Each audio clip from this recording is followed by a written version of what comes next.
A continuación vamos a ver un siguiente video. Es Gema Ruiz interpretando a Reina Urraca. Soy la reina Doña Urraca I de León desde el año 1109.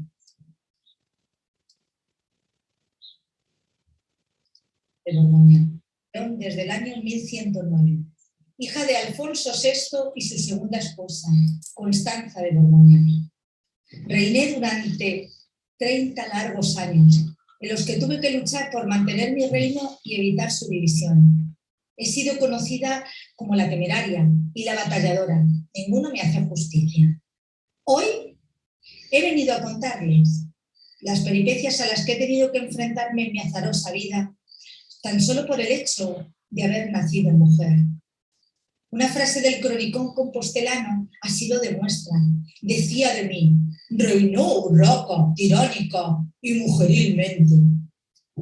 Quizás también ha tenido que ver con un defecto que me ha caracterizado siempre. La libertad ha sido mi bandera, pero esta es un lujo que no todos podemos permitirnos. A las personas que dicen verdades se les llama locas. De esta forma se resta credibilidad a quien las dice, porque si la mayoría las escuchase, pudieran desengañarse de las mentiras que otros cuentan. Decir lo que se piensa sin importar el que dirán no es bien acogido. No temer la ira de Dios y mucho menos de esa autoridad que se cree todopoderosa no es popular. La persona temerosa no sabe lo que es estar sola. Siempre piensa que detrás de ella hay un enemigo. Ser independiente es cosa de una minoría. Es el privilegio de los fuertes. Siempre he estado tutelada. Primero mi padre, luego el conde de Liébana y Carrión, y más tarde por mis dos maridos. Toda mi vida luché por librarme de dicho tutelaje. También hay personas que no pueden soportar el brillo natural de muchas mujeres y les gusta presentarse como caballeros de pacotilla que únicamente venden humo, pues detrás no hay nada. Ese fue mi segundo esposo, Alfonso I el batallador, el rey de Aragón, con el que me obligaron a casar y con el que padecí un infierno. Bruto, maltratador y de gustos algo diferentes en el lecho. Decían las malas lenguas que yo asesinaba a los herederos abortando sus hijos. Lo cierto es que se inclinaba más por los calzones que por las enaguas. Fui mujer maltratada durante 5 largos años, pero pude librarme de su yugo, pues luché para que me fuese concedida la nulidad matrimonial. Algo prácticamente imposible en la época en la que me tocó vivir. Además, tuve que hacer frente a las envidias de otras mujeres, entre ellas mi hermanastra Teresa, que no podía soportar que ella era hija ilegítima. En repetidas ocasiones vino a mí. Me ofreció todo tipo de tratos sucios y oscuros. Al no lograr convencerme, se alió con mi esposo e hizo circular que quería envenenarlo. Ya sabéis que el mayor enemigo de una mujer fuerte es otra mujer, pero esta débil y oscura. Mi hermanastra Elvira también fue una pobre mujer. Nunca fue feliz. No podían soportar mi libertad. Mis amores con hombres de la nobleza, que no eran mis esposos. El ser una mujer diferente, una mujer fuerte, resuelta, que le tocó luchar en un mundo de hombres y en el que las mujeres tampoco me llegaron a comprender. Finalmente, a pesar de todos estos sucesos, conseguí reinar, aunque no era para nada lo que más deseaba en este mundo. Contribuí a la unión de mis reinos y dejé como heredero a mi hijo Alfonso VII. Mi muerte tuvo lugar por azar, fortuna o con un hecho premonitorio un 8 de marzo de 1196 por un parto complicado a la edad de 45 años. La mujer que nada teme es tan fuerte como la que es temida por todo el mundo. Cuidaos mucho de la gente que solo ve desorden en el ruido y paz en el silencio.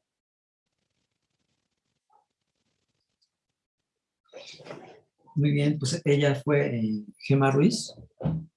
A continuación, Bueno, tenemos aproximadamente lo que son 10 minutos aproximadamente para comentar algunas preguntas o perspectivas que tengan algunos de ustedes. Nos hace el favor le damos la palabra a Héctor, que es el invitado de honor. Claro, gracias. Pues obviamente un poco también enfocado hacia la población, ¿no? Es que estos monólogos han dicho como ciertas cosas bien importantes que me gustaría como rescatar, ¿no? En cuanto es para ellos este mensaje en especial, y también ustedes me lo pueden validar, es que muchos de ellos lo que hacen es como normalizar y seguir teniendo cierta resistencia a una terapia o psicoterapia. Llámese de cualquier terapia, ¿no? Entonces me parece que ese es en un primer punto muy importante resaltarlo y sensibilizarlos, porque en uno de los monólogos, el de Lisbeth, ¿no? Salander, obviamente ahí la historia muy, muy triste de la hija y el padre, pero dice algo bien interesante: necesito a alguien que escuche.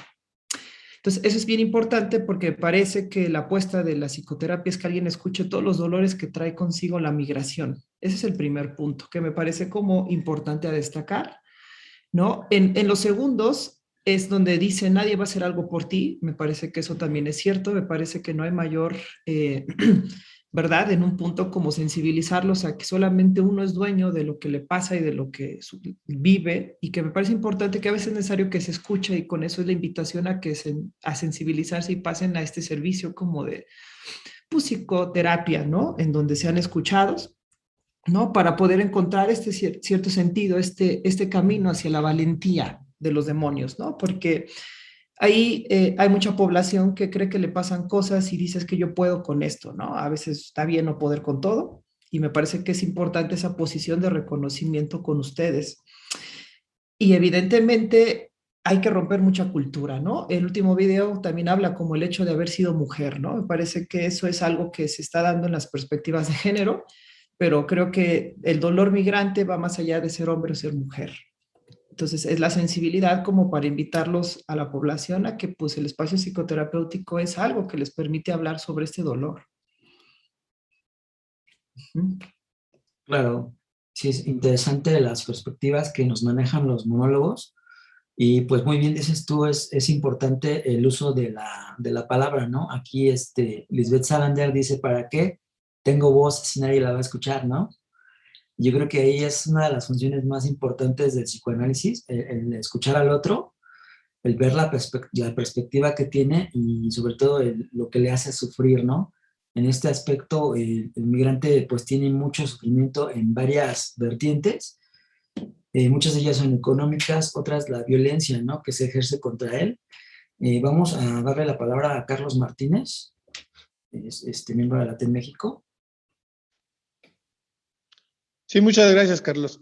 Sí, como comentan, estos monólogos que nos han presentado me parecen muy, muy buenos, muy valiosos, iniciando, por ejemplo, con el de Lisbeth Salander, que nos da una cifra que son escalofriantes y son reales, ¿no? 1 de cada 3 mujeres sufre violencia a nivel mundial.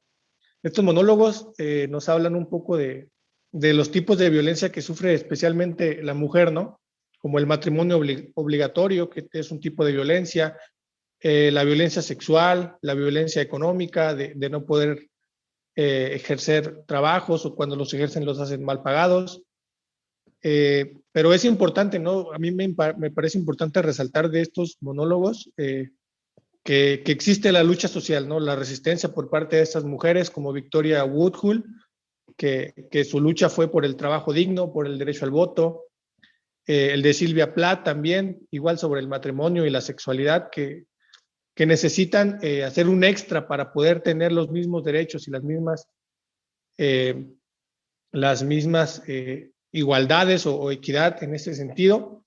Y como dice el compañero Héctor, no necesariamente es solo la mujer la que sufre en estas situaciones de inmigración, que es lo que nos convoca el día de hoy. Vamos a seguir explorando un poco más sobre los tipos de violencia que se experimentan, pero sobre todo también eso, ¿no? Que como dice la frase de Lisbeth, ¿de qué sirve tener voz si nadie quiere escucharla? Y este espacio precisamente es lo que a mí me devuelve la siguiente parte de la frase, que es que aunque sean pocas, aunque estén casi extintas, hay personas y hay espacios en los que una persona puede puede apoyarse, puede tratar de descargar un poco todas las circunstancias que viene acarreando o que ya vienen constituidas. El hecho de decir de qué sirve tener la voz es un poco como ya una situación de adaptación a las circunstancias, ¿no? Como ya solo de forma reactiva, como ya nada puede mejorar. Y es precisamente un poco lo que queremos transmitir en este evento, que sí hay formas, ¿no? Hay lugares que pueden apoyar, como la asociación en la que trabaja mi querido Héctor. Y pues nada, espero que sigamos escuchando las perspectivas, las lecturas y ver de qué manera podemos seguir aprendiendo. Así es, muchas gracias por tus palabras, Carlos. Sí, yo siento que la experiencia migratoria incluye también el sentimiento de nostalgia, ¿no? De decir, abandonar un país, pues no es fácil porque dejas atrás tu historia, tu identidad, familia, vínculos afectivos, inclusive, bueno, la nostalgia está en la comida, ¿no? Aquí, bueno, la posición también en mantenerse a un mundo nuevo, donde tienes que aprender nuevas culturas, nuevo lenguaje, ¿no? El saber cómo se trabaja ahí, el saber cómo incluirte en esa nueva sociedad, creo que es algo complejo, que solamente el migrante sabe el significado real de esto, ¿no? Cedamos la palabra de nuevo aquí a Sí, Héctor. claro, Perdón, sí. no, sí, claro. No, iba a apuntar nada más que este duelo por la migración que bien apuntaba Héctor, y el coraje necesario que expresa el personaje de Estrella Romeralo para poder perseguir su deseo, ¿no? Su sueño. Entonces, eso me parece muy importante, el coraje que se necesita. Claro, Sí, claro, allí Estrella Romeralo pues nos ejemplifica realmente la ambigüedad social, ¿no? De que por un lado se hace una cosa, pero por otro lado en la familia otra, ¿no? Si soy hombre hago una cosa ante la sociedad, pero pues si no me ven, hago otra, ¿no? Esa ambigüedad la maneja muy bien en esa representación. Bueno, vamos a darle la voz a Héctor, que se había salido, pero ya está aquí de regreso. Héctor. Sí, listo, ¿no? Entonces, justo este duelo, pero no sé, Marichuy creo que tiene la mano alzada, pero creo que está silenciada, no sé ahí. Ya me desmuté. Se me hace muy interesante este primer bloque porque estamos viendo monólogos femeninos, y lo podemos transportar a esta parte de una minoría. La comunidad migrante ahorita podría llamarse como una comunidad de minoría, aquí en el país, y desgraciadamente tiene muy poca voz. O sea, solamente los vemos, pero no sabemos cómo se están sintiendo, no sabemos qué están pasando, digo, desde su perspectiva. O sea, realmente nos podemos imaginar y podemos, desde el ámbito que nos compete psicoanalítico, ir encuadrando por qué sienten como sienten y por qué pasa lo que pasa. Pero realmente la voz de ellos necesita espacios para que sea dada. Realmente este silencio que ellos tienen en estos momentos, creo que los pone en una posición vulnerable ante la sociedad, porque no sabemos muchas veces cómo ayudarlos o cómo apoyarlos o cómo estar con ellos. Y en esta parte de los monólogos me parece muy puntual porque hubo algún momento en el que las mujeres se sentían exactamente igual, y poco a poco ha ido la lucha feminista avanzando y ha ido poco a poco la mujer mostrando su voz, y creo que es algo que nos hace falta con la comunidad migrante, darle voz. El trabajo que hace Héctor es muy importante porque es una voz. Se les da voz al migrante, se le da voz, se le dice qué quiere, qué no quiere, qué espera, qué no espera. O sea, uno nada más puede imaginarse las cosas que están viviendo en sus países de origen, que migran, pero realmente uno no puede saberlo hasta que ellos lo comunican. Si no hay un discurso, pues ¿cómo se puede trabajar? Inclusive lo podemos transportar a la clínica. Si un paciente no te habla, ¿cómo puedes trabajar? Si no hay un lenguaje. Entonces, me parece muy puntual este primer bloque con esta parte de monólogos, porque es esto, estas mujeres lo que tuvieron que hacer para alzar la voz, para que se escuchara lo que tuvieran que decir. Y pues era lo que tenía que aportar. Gracias. Muchas gracias por tus palabras, Mari. Sí es importante lo que comentas, el uso de la palabra en la clínica, pues es lo indispensable, ¿no? La migración necesita también conocer un proceso previo, ¿no? El prevenirnos de ese cambio que no es solamente territorial, implica un cambio cultural y obviamente una adaptación psicológica a esos cambios, ¿no? Que muchas veces pues no se prevén. Y en esos cambios subsecuentes pues es donde arrastramos mucho sufrimiento, ¿no? Y también de cierta forma la nostalgia de dejar el país implica como si fuese un enamoramiento, ¿no? Me voy porque pues me tengo que cambiar de lugar, pero en realidad lo hago por un bien, ¿no? Por un bien común. Entonces, vamos a darle aquí la bienvenida a Sebastián Gutiérrez, quien es vicepresidente de LATE, aquí en México. Vamos a hacerle la palabra a Sebastián Gutiérrez. Hola, Sebastián. ¿Sí me escucha? Bueno, creo que no ha activado su... ¿Te escuchamos bien? No sé si Sebastián esté muteado o algo. Posiblemente. Sí, está muteado. Sebastián, hola. Ok. Creo que iba a hablar, ¿no? Sí,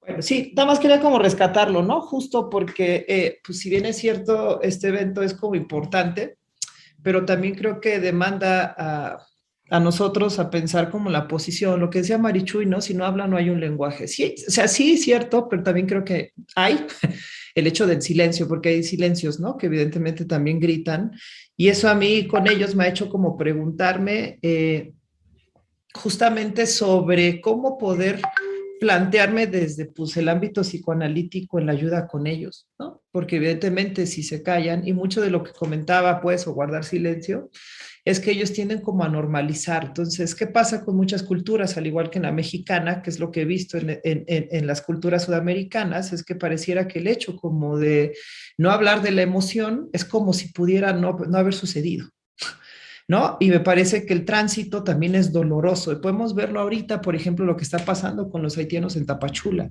¿no? Que también las autoridades están como rebasando hasta dónde poder como retenerlos y la forma en cómo los retienen. Entonces, me parece que todos los eventos y las exposiciones que ellos viven son como incluso dolorosas o incómodas, no meramente dolorosas, pero incómodas y generan como cierta sintomatología, como no poder dormir, como no poder respirar, ¿no? Entonces todo eso se tiene que trabajar y la invitación con todo esto es justo, ¿no? A que pues apuesten a que puedan hablarlo en un espacio psicoterapéutico. Y de inicio también me parece que es importante poder soportar y alojar ese silencio, ¿no? Tener un espacio en el que sepan que podrán alzar la voz en el momento en que así lo decidan. No como este tipo de manejos o de intervenciones en las que se les hace un cuestionario, ¿no? Por ejemplo, y dime esto y dime lo otro y bla, bla, bla. Y entonces no surge realmente el material que la persona desea transmitir, ¿no? Es más bien llenar una serie de cuestionamientos y que te digan, que te pregunten, ¿has sufrido violencia, sí o no? Pues realmente no te dice gran cosa, ¿no? No alojas realmente el discurso de la persona. Entonces creo que es importante alojar en inicio este silencio y ver qué es lo que puede surgir a partir de que la persona pueda sentir esta confianza, ¿no? De decir, quiero hablar de esto, o por ahora no quiero hablar de esto. Entonces, como lo comenta Marichuy, me parece un gran apunte y no sé si ya es listo por ahí, Sebastián, ¿nos escuchas? Para que dé inicio, bueno, para inaugurar esta segunda mesa. No sé si tengan algún otro comentario, otro tipo de aporte. Pues yo quería comentar la importancia que aquí resalta de Héctor. El silencio también habla, ¿no? Que es importante a veces el silencio o el callar algo implica que también estás aceptando algo, ¿no? O que estás dejando pasar. Y el dejar pasar, pues, también implica una acción. Entonces, aquí también considero importante esa parte. Y bueno, dentro de la migración, considero también importante la identificación, ¿no? Siempre estamos identificados con lo que somos y ese proceso de dejar eso que somos para comenzar a hacer algo nuevo es complicado, ¿no? Siempre nos identificamos con cosas que a lo mejor son simples, pero esenciales, ¿no? Dentro de la misma historia de nuestra vida, pues está implícita también la historia de un país, ¿no? Necesariamente. A ver si ya entró. Y justo, nada más rescato eso que comentan, ¿no? Los dos, porque sí es como relevante, nada más antes de comenzar como con la Mesa de México, porque sí, el lenguaje es, ¿no? Y ahorita me remontaron algo que dice Elvira Sastre, una poetisa que a mí me encanta, ¿no? O sea, al final dime qué es peor, ¿no? O vivir con miedo, o vivir de miedo. Y eso es algo que se ha transmitido en la migración. Entonces, por eso como la importancia de este evento a que pues ellos se atrevan como a hablarlo, a denunciarlo, por así decirlo, pero no legalmente, sino a hablarlo, ¿no? O sea, evidenciarlo. Y pues que el espacio psicoterapéutico pues es un espacio de escucha y no como de juzgarse, ¿no? Como en otras culturas o malas prácticas que se han hecho, ¿no? Entonces nada más quisiera como cerrar esa parte con esto. Claro. Eh, bueno, tú, por ejemplo, Héctor, que estás dentro de este entorno más actualizado, ¿tú cuál has visto o cuál consideras que es la problemática aquí en México en la migración? O sea, ¿cuál es la problemática principal? Pues yo creo que en un punto es como meterse a temas un tanto como políticos, ¿no? Porque no hay como cierto abasto para atender, para, digámoslo, dar como ciertas peticiones a gente que pues viene por distintas necesidades, ¿no? Porque al final un poco va a ser el trayecto, si quieren, del recorrido, cómo ha cambiado la migración, porque la migración cambia. ¿No? Hay gente que viene sola, hay gente que viene acompañada entre familias, hay gente, por ejemplo, hay adolescentes que viajan, ¿no? Hemos tenido residentes de 14 años solas, entonces, todo ese contexto, pues incluso es arrojarse al peligro, ¿no? Pero es arrojarse a un peligro sin saber las consecuencias y a veces uno juzga de una manera muy general, ¿no? Entonces en Tapachula sí me ha tocado vivir como ciertas experiencias en donde pues por ser negros y ser haitianos se les ayuda y la cosa no es esa, ¿no? Sino que creo que tampoco está la sensibilidad de la población mexicana y como bien lo decía Freud, pues creo que a veces el otro funge en el psiquismo como auxiliar, objeto, como modelo, ¿no? Entonces cuando uno es auxiliar, a mí me queda claro que uno permite identificación y empatía, como tú lo dices. Pero si lo ves como objeto y como rival, ahí está lo ambivalente, ¿no? O sea, ayúdenlos, pero pues no tanto, ¿no? Apóyenos a nosotros. Y si Claro. los metemos como ideales, es meternos como a ideales culturales imperantes, ¿no? En torno a como esta cuestión de un gobierno que pareciera que tendría que hacerlo y no lo hace. Yo creo que ese es el principal problema, ¿no? Y que México es un país no de destino, sino de tránsito. O sea, es decir, que nada más llegan, pasan y se van. O sea, el punto a lo mejor sería también ver que hay posibilidades de ser un país de destino, ¿no? Pero cambiando todo un sistema de pensamiento sociopolítico, eso creo, me parece. Así es. Sí, es un tema que, bueno, tiene varias vertientes. Como dices, pues no se puede dejar de hablar de lo político, en este caso también de los gobiernos, ¿no? Que implica que se vuelve una problemática también de un país, de los gobiernos, de las leyes también, ¿no? O sea, queramos o no, pues va implícito también esa parte. Sí, como lo comentaba, ¿no? Retomando esta parte que comentaba Héctor sobre donde que en el silencio también había discurso, esa parte la entiendo. El detalle es que muchas veces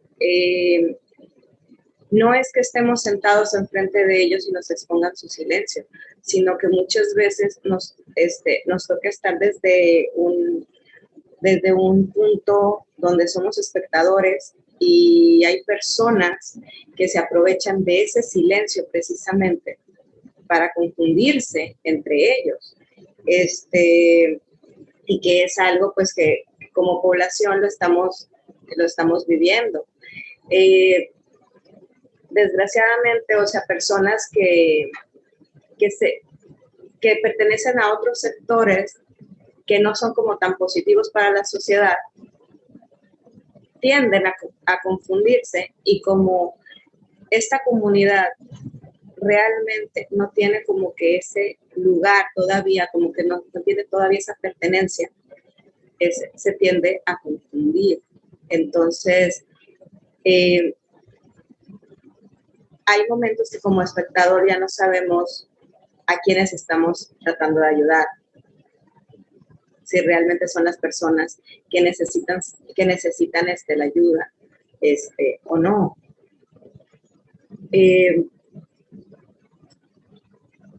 También en la parte de la perspectiva que mencionabas tú, Carlos, de que extrañan cultura y demás, me acordaba de estas comunidades, y ya están muy arraigadas en Estados Unidos, y arriesgadas también, ¿por qué no?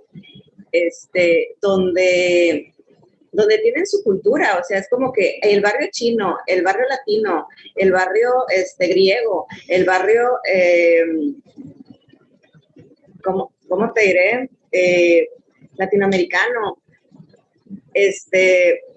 donde es como que mi cultura sigue siendo mi cultura, pero no estoy en mi país.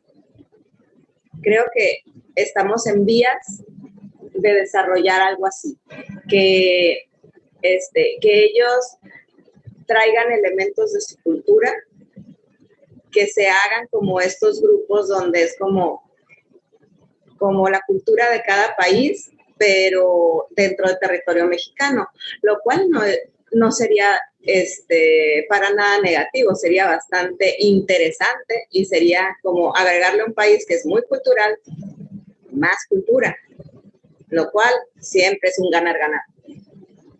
Claro. Pero pues estamos todavía en la posición política de que se está en el proceso de adaptación.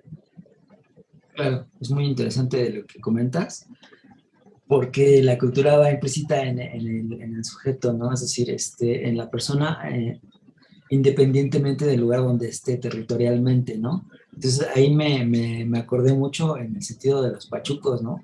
De cómo se identificaban, se diferenciaban en su vestimenta de los americanos, ¿no? Entonces, lo veías de lejos, pues es un pachuco, ¿no? Ahí claramente, ese es un ejemplo, digo, muy claro, el cómo la misma identidad de un lugar te implica cultura hasta en la ropa, ¿no? Sí, solo que aquí el punto es que tienen que asentarse, o sea, tienen que pasar esta fase de incertidumbre y asentarse. ¿Qué era lo que decía Héctor? Pues, ¿qué es lo que ellos quieren? Si se quieren quedar, si se quieren ir. El chiste no es que regresen, porque por algo se fueron, sino que ¿por qué se quedan? O porque se quieren ir a otro lugar, y si se quieren quedar, que tengan un lugar sano y seguro donde puedan crecer. Claro, exactamente. Bueno, aquí voy a solicitar la palabra a Mauro Cruz. Mauro, ¿nos escuchas? Para que nos puedas dar una aportación, tu perspectiva, por favor. Bueno, no sé si esté ahí. Esperamos, creo que ya está. Mauro. Hola, muchas gracias. Sí. Bueno, pues los escuchaba y primero pensaba en lo importante que es que hagan o se reúnan para pensar este tipo de situaciones, ¿no? Este tipo de fenómenos sociales, el quehacer con personas migrantes es muy importante, es algo que debemos de atender, como decía Héctor, ¿no? No somos un país de destino, ¿no? Sino de paso, pero eso no implica que no tengamos que atender todas estas cuestiones, ¿no? Las humillaciones, la falta de derechos, el abuso, ¿no? Todas estas cosas por las que pasan las personas migrantes, ¿no? Y más todavía cuando son mujeres o cuando son menores de edad, ¿no? Todavía se complejiza todavía más aún el asunto. Lo que yo escuchaba y que me parece muy importante de las reflexiones de ustedes es esto que decían sobre escucharlos, ¿no?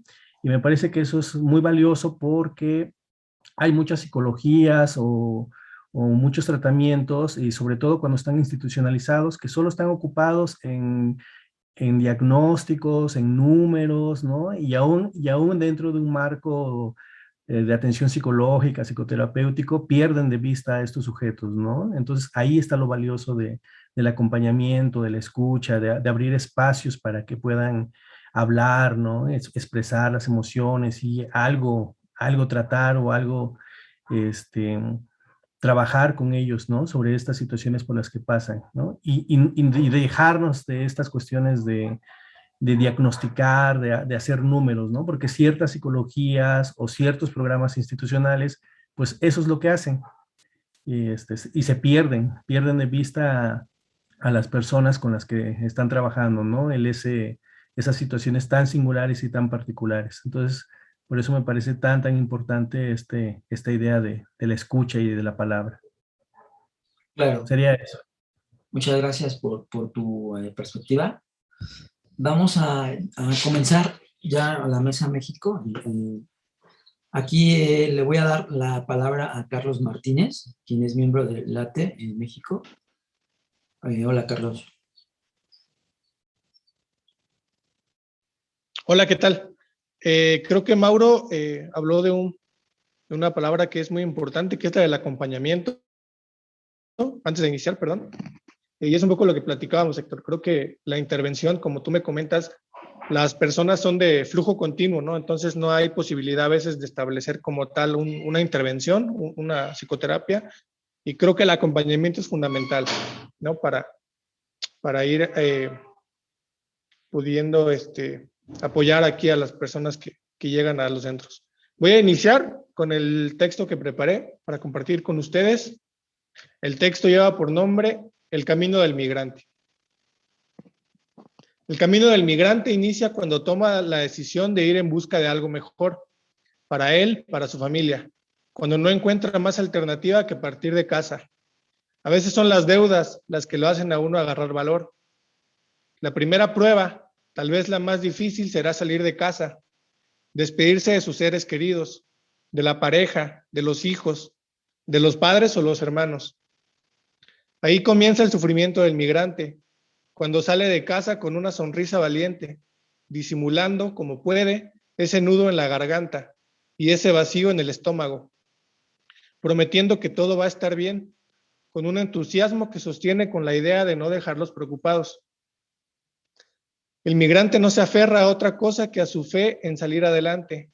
Se va con la esperanza de una vida mejor, de mejorar la casa, las oportunidades y la calidad de vida de los suyos. A veces me pregunto si hay alguien que no se identifique con estas historias. El camino del migrante ha comenzado. Para llegar a su destino se enfrentará a un recorrido muy largo e incierto, pero sabe que no hay vuelta atrás.